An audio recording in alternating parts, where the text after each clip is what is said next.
উন্নয়ন ও নগরায়নের চাহিদা মেটাতে দেশে এলপি গ্যাসের চাহিদা দ্রুত বাড়ছে। বর্তমানে এলপি গ্যাসের বাজার অত্যন্ত গুরুত্বপূর্ণ পর্যায়ে পৌঁছেছে বলে জানান মেঘনা গ্রুপের চেয়ারম্যান মোস্তফা কামাল। বাজারে আসার 5 বছরের মধ্যেই ফ্রেশ এলপি গ্যাস দেশের শীর্ষ ব্র্যান্ডে পরিণত হয়েছে বলেও জানান তিনি। কক্সবাজার অনুষ্ঠিত ফ্রেশ এলপি গ্যাস ডিস্ট্রিবিউশন কনফারেন্সে তিনি এসব কথা বলেন। বিস্তারিত জুলিয়া তানহার প্রতিবেদনে। ঘরে কিংবা ব্যবসা প্রতিষ্ঠানে সর্বত্রই নিরাপদ ও টেকসই জ্বালানির নাম ফ্রেশ এলপি গ্যাস। ভবিষ্যৎ উন্নয়নে ভূমিকা রাখার প্রতিশ্রুতি নিয়ে জ্বালানি খাতে যাত্রা শুরু করে 2019 সালে।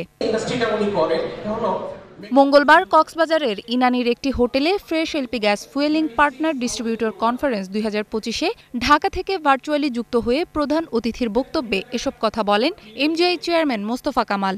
এমজিআই সবসময় দীর্ঘমেয়াদী দৃষ্টিভঙ্গি নিয়ে কাজ করে। আমাদের ইতিমধ্যে দেশের বিভিন্ন অঞ্চলে ফিলিং প্ল্যান্ট, আরডিসি নেটওয়ার্ক সম্প্রসারণ করেছি। এই বছর আমাদের স্টোরেজের ক্যাপাসিটি 20,000 মেট্রিক টনে পৌঁছবে। মেঘনা গ্রুপ অফ ইন্ডাস্ট্রিজের চেয়ারম্যান মোস্তফা কামাল আরও জানান, পরিশ্রম আর সম্মিলিত প্রচেষ্টায় এগিয়ে গেলে জয় নিশ্চিত আসবে।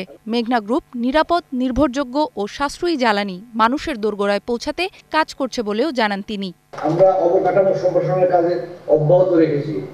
আশা করি আপনার ব্যবসার একই ধরনের প্রবৃদ্ধি বয়ে আনবে, যা বাংলাদেশের বিনির্মাণে গুরুত্বপূর্ণ ভূমিকা রাখবে।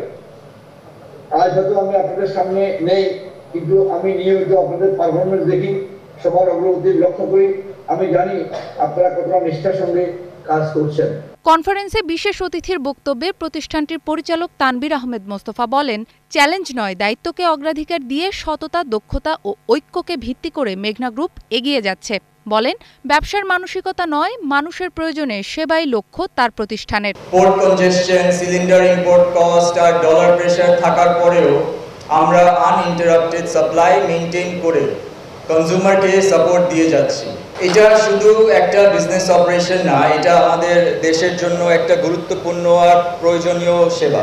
ডিস্ট্রিবিউশন নেটওয়ার্কে অবদান রাখা 250 জন ডিস্ট্রিবিউটর অংশ নেন অনুষ্ঠানে।